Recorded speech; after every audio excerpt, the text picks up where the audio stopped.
Welcome to an episode of Talk to Me Nice with your host, me, Ayana Ellis. Let's get right into it. I want to talk about forgiveness in every sense of the word, whether it's in relationships, friendships, all the things. I might be a little late, but I want to talk about Mary.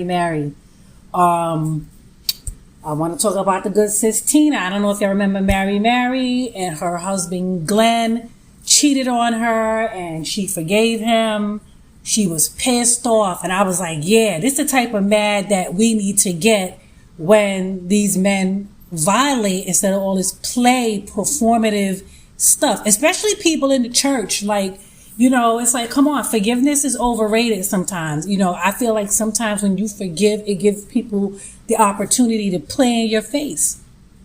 Unfortunately, because forgiveness does not change the person. It does not change the offense. It's supposed to heal you. It's supposed to do you some good. But does it really? Does it really?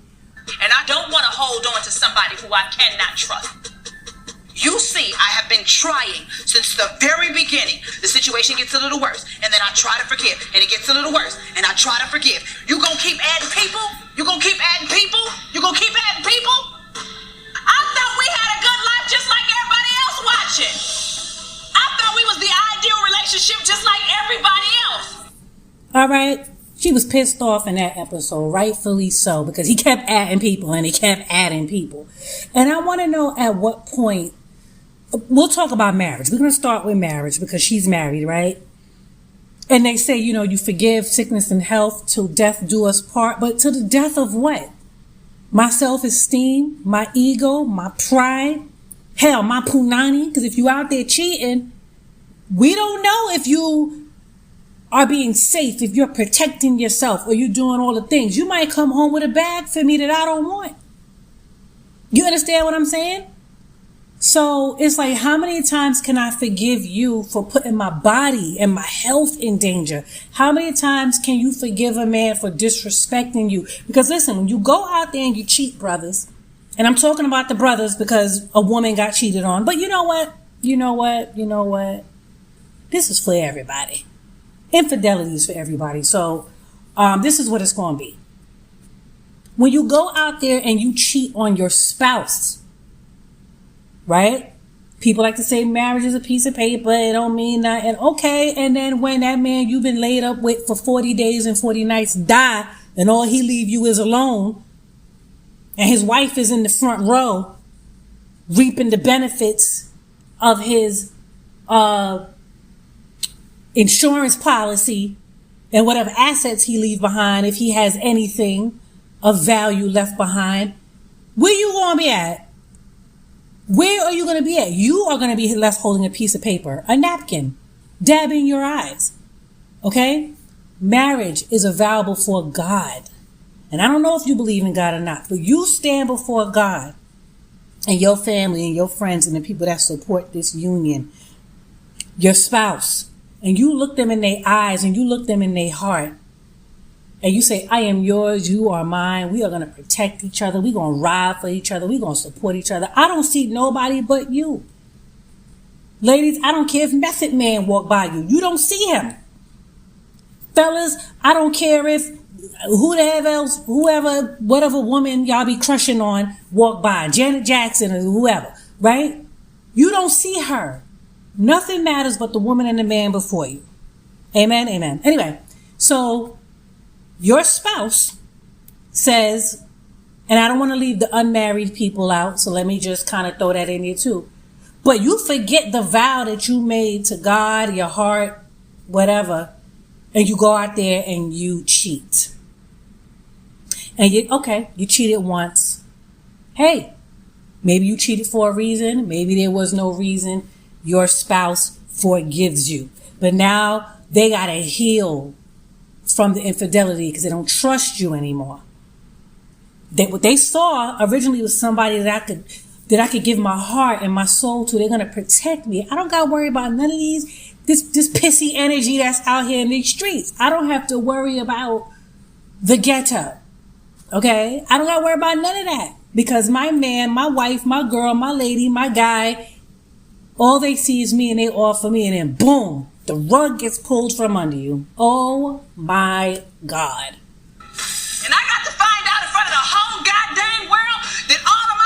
was alive?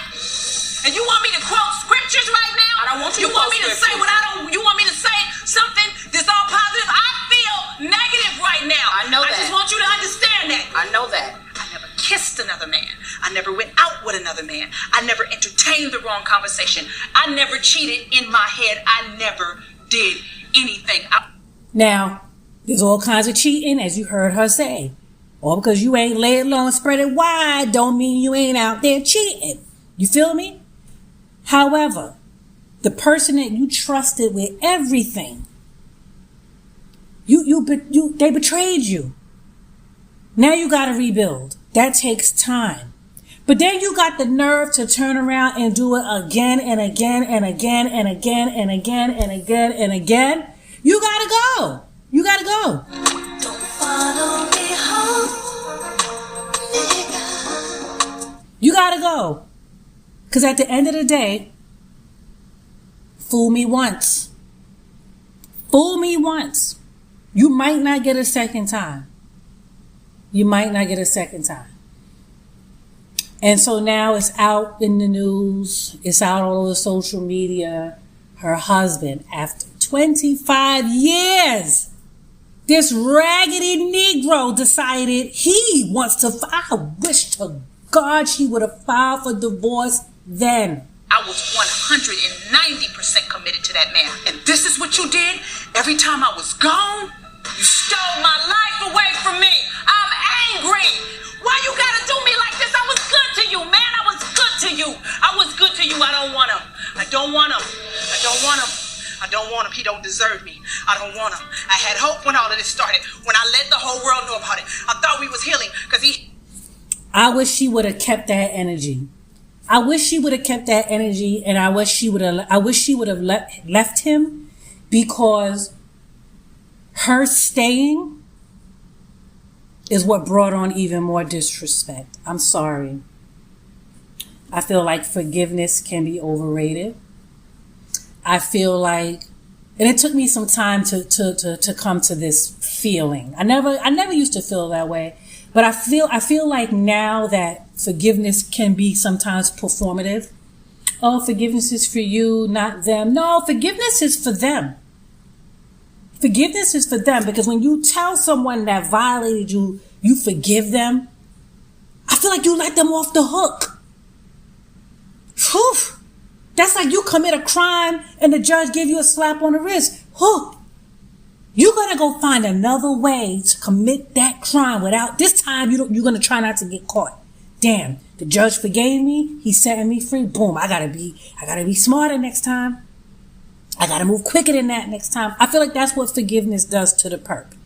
This is what I've grown to believe. I didn't always feel this way, but after being violated myself one too many times, I'm like, yo, I should have just deaded you the first time you played in my face.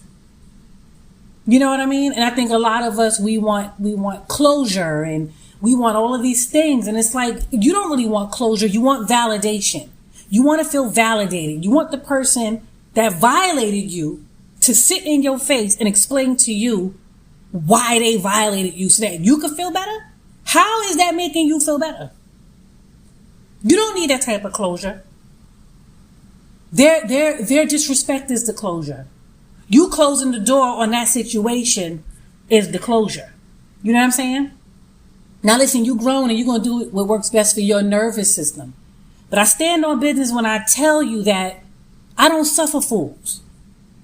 And needing that closure for validation is for parking. I feel like closure is for misunderstandings and clearing shit up. Not blatant, outright betrayals and disrespect.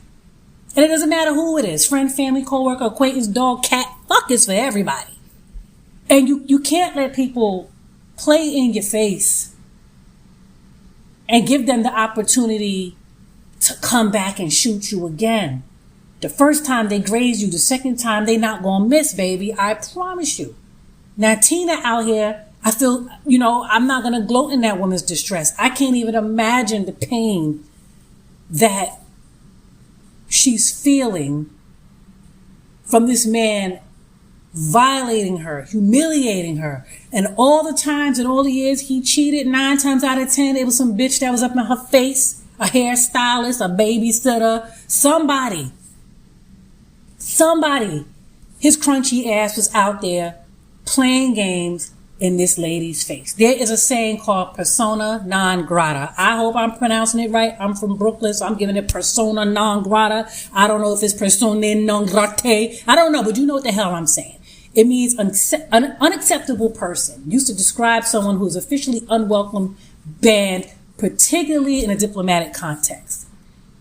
That nigga Teddy, Glenn, whatever his name is, persona non grata. Okay? Grata-tat-tat, rat-tat-tat. He gotta go. He's an unacceptable person. He should be unwelcome in any woman's home. Any woman that takes that man is a fool. A whole straight up and down fool. You can't just be out here forgiving people that know what they're doing, because you let people do what they want to do and you see what they rather do. Okay? Closure is for misunderstandings. You know what? I'm not quite sure what happened, what was said. Let me get some closure and some clarity on this. And then you could put a bow on it once you are aware of exactly what happened. But when somebody's straight up violating, closure for what? Forgiveness and closure for what? No, I'm not going to forgive you because you played in my face. And I think we need to stop romanticizing closure and forgiveness sometimes. It doesn't work in every scenario. Because for me, here's the thing for me. For me, if somebody, and again, I've grown to react this way and to look at things this way. If you violate me, I'm sorry, my bad, doesn't cut it for me. That don't cut it for me. Because the fact of the matter is, people don't know how to apologize properly, number one.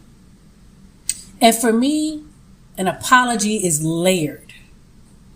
You know, I'm sorry I hurt you, won't cut it. I know what I did was foul, won't cut it.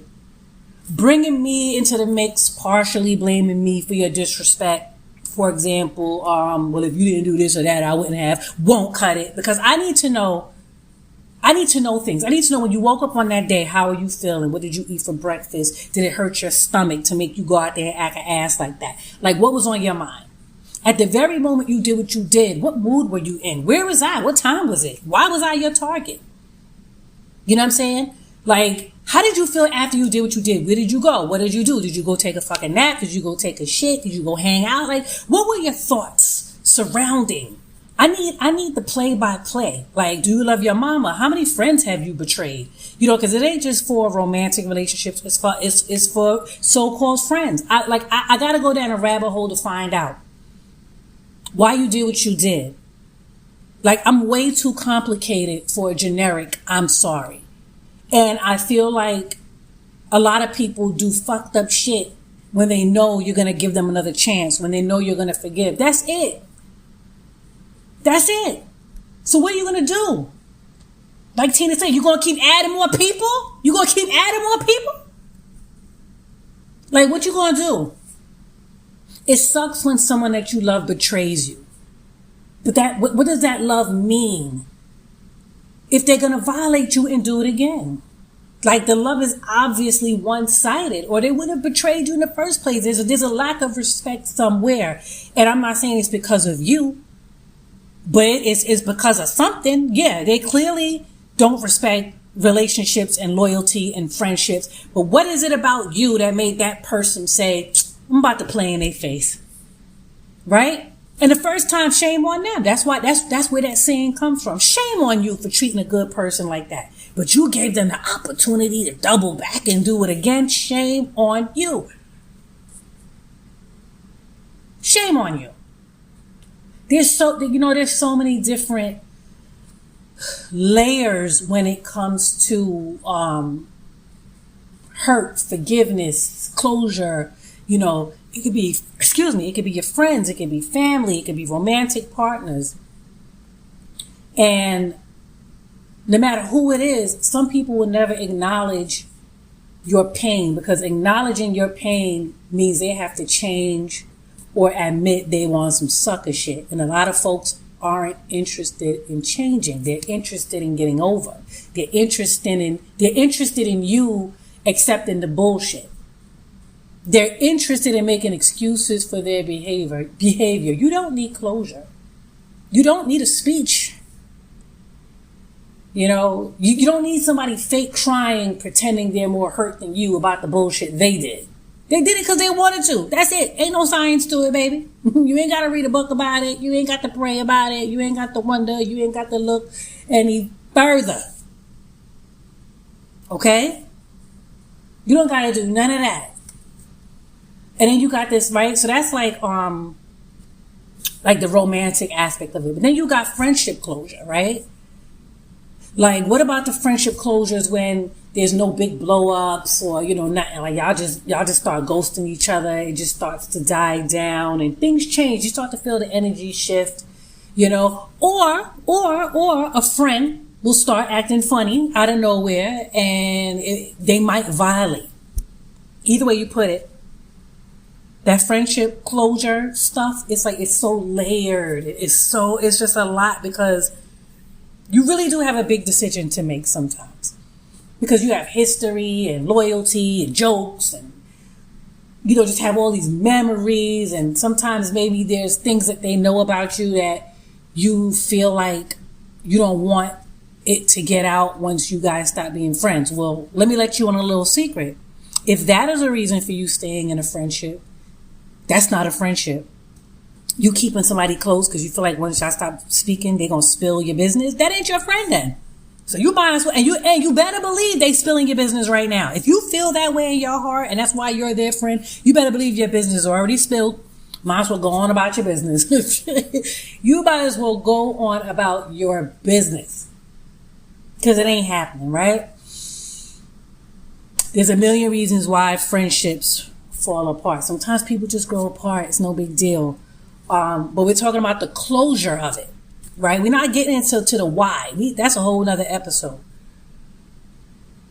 But do you need closure? Do you need closure? If nothing happened and y'all just dissipate, well, there go your closure. You know what I mean? And forgiveness for what? Who you forgiving and why? And then when it comes to family, good Lord, like the hardest closure of them all, because these are people you share blood with, you share the womb with, you know, clothes, all kinds of crazy stuff. The wounds cut a little deeper when it comes to family. And I think a lot of times it's harder to forgive family than it is to forgive outside, because your family is supposed to be your family. And when they violate, it's kind of like, oh yeah, fuck you. Fuck you for real. Like, This hurt go a little deeper than a friendship. Friendship, you might just forgive and keep, you know, But if family, that's the difference when people say, how can you forgive your friend or that man, not your family? Because family's supposed to know better. You're supposed to. Right? And then people say, well, that's your family. You know, you should. Well, I'm their family too, and they shouldn't. Right? Life is too short to not forgive. And life is also too short to let people play up in your face. Okay? You want to talk about it? Let's talk about our love. Let's talk about it. Okay? Forgiveness, closure. A lot of times I just really think forgiveness is performative. Like, you got to ask yourself, who are you really doing it for? And in the case of Tina, I get that, you know, she's in the church and she's a Christian, and they got different, they play by a different set of rules, I guess. They got a little bit more forgiveness in them than the average Joe. I know, I just know 25 years later, Glenn wouldn't be playing up in my face. I know Glenn wouldn't have been adding people every month. Every time I turn around, oh, you gotta go. I'm scared for my cootie cat, Glenn, more than anything else. I gotta get up out of here before you give me some shit that I can't cure. I gotta get up out of here before I walk down the block and I see a little boy that look like you. I gotta get up out of here before some lady knock on my door. holding a baby with eyes like yours. She said it's your child. That drama, no. That is not someone you forgive. That is definitely somebody you need to forget. Period, point blank. Stop ringing my phone. You know what I'm saying? You gotta let somebody like that go. So what are we talking about on this episode? We talking about persona non grata. Okay? We talking about forgiveness. We talking about closure. We're talking about infidelity. It's like, what is it really all about?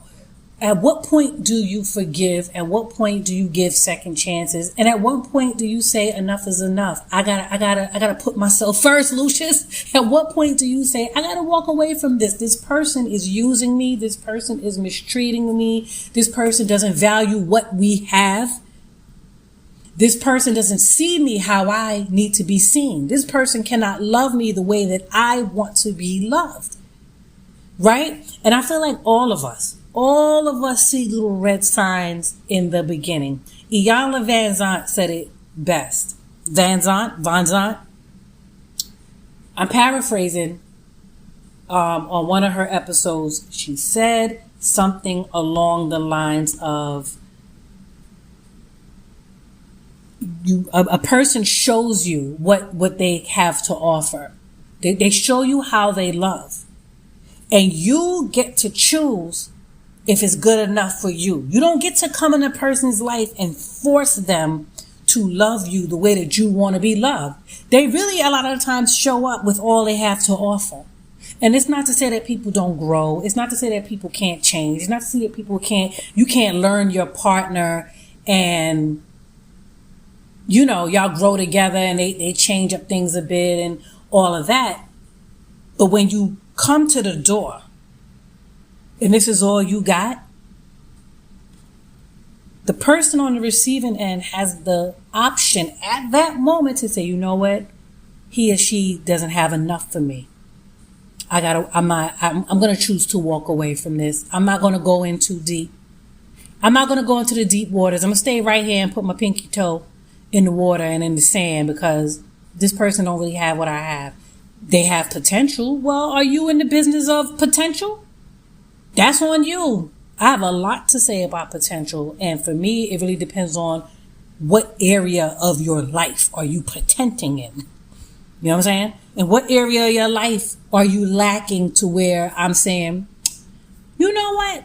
All of this is good over here. This needs a little work. And then that thing that needs work is not a non-negotiable for me. It's a thing where I could kind of just wait a little while for you to get better at. Cool. Because nobody's perfect. Nobody's perfect. As perfect as you think you are, the person listening, you got some flaws. You ain't the full package. You ain't all that. So you got to take it a little easy because you really don't really know where you're lacking. Because where you're lacking is really contingent upon the person that you're dating, the person you're with. You may be everything to somebody else, but to another person, it's like he or she, they missing a couple of things that I can't do without. So they're not a good look for me. You feel what I'm saying? So I don't know what Tina saw in dusty ass Teddy, because he looked dusty 25 years ago and he looked dusty now, according from the TV. So he probably got the schlong. But that's another thing that, like, the dick thing. I don't get dickmatization. I don't get being dickmatized. I don't get going stupid over penis. I don't get it. Yes, it could be good. Yes, it could be scrumptious, scrumptious, delicious, magnifique, sexy bone. It could be all of that. But I ain't giving you my rent money. I ain't outside fighting.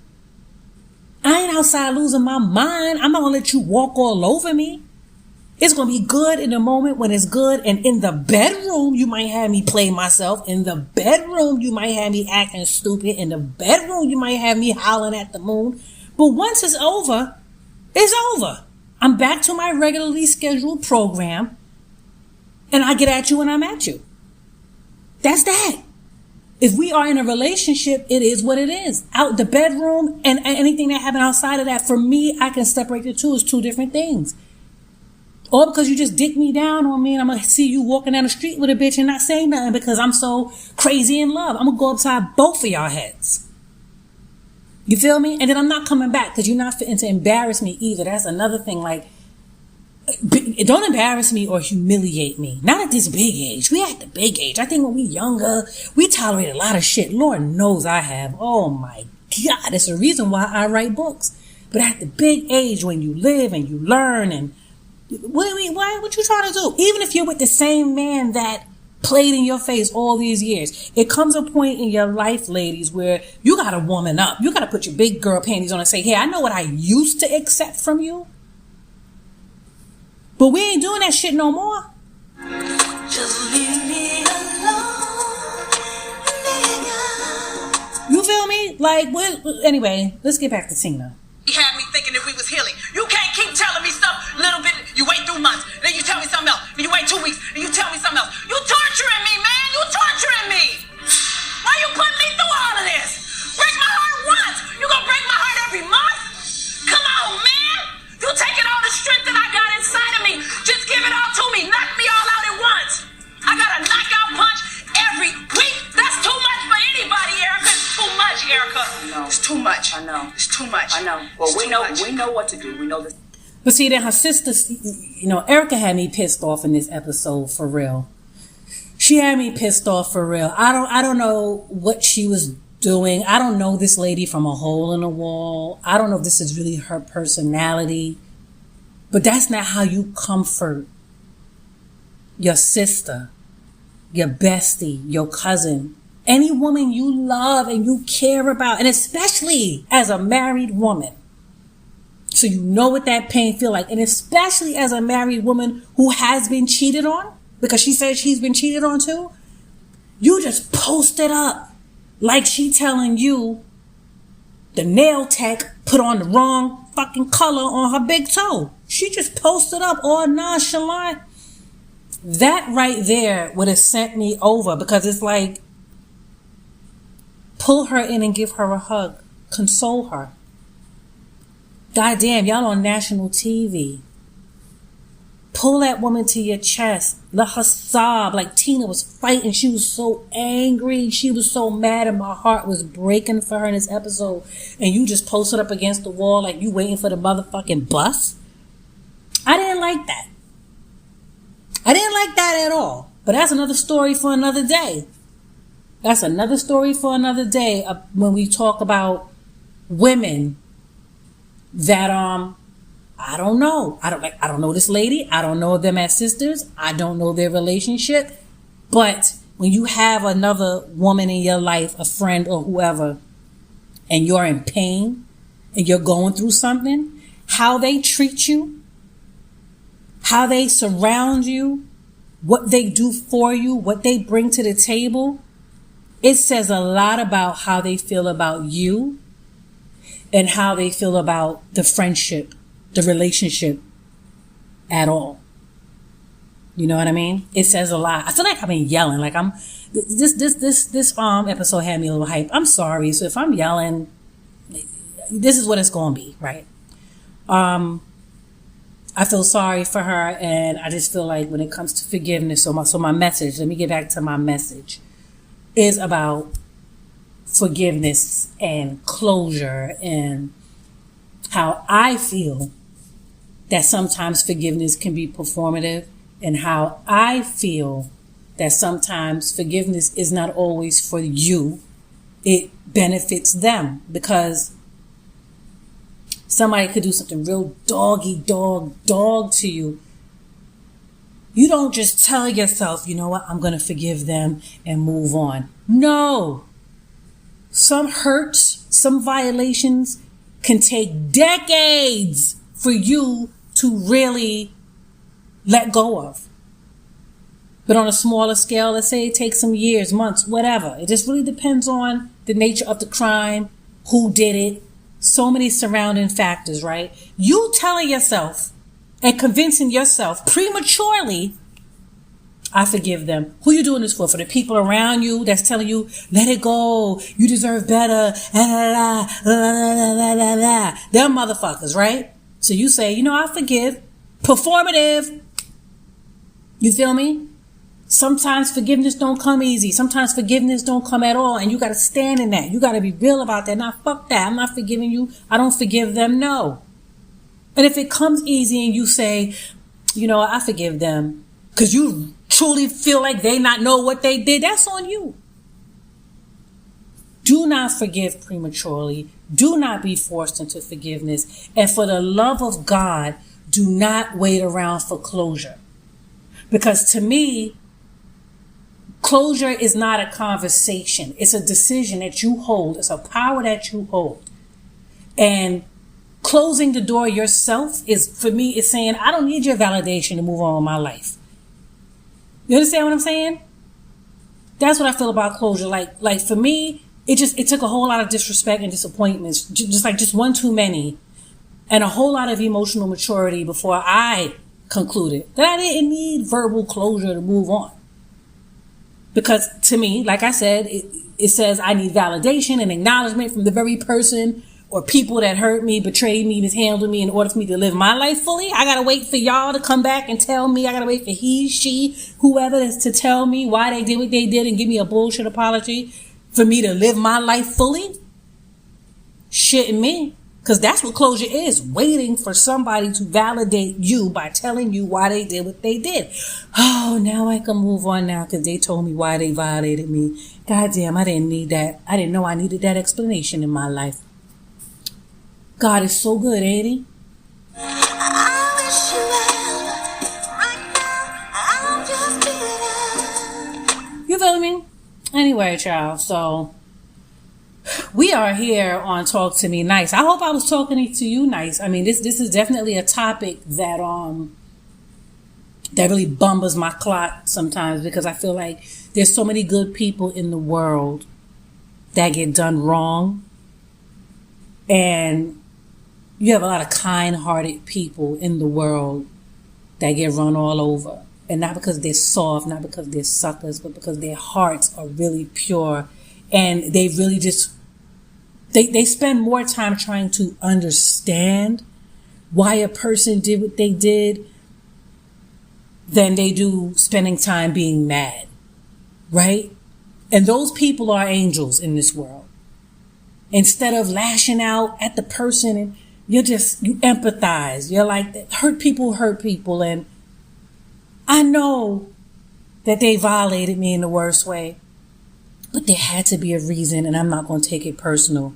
I'm just a chosen person that they took it out on. I'm the mark. I'm the easy target. And I'd rather understand why they are this way than hold this anger in my heart for them. And people like that are the ones that constantly get done dirty. And God bless these people.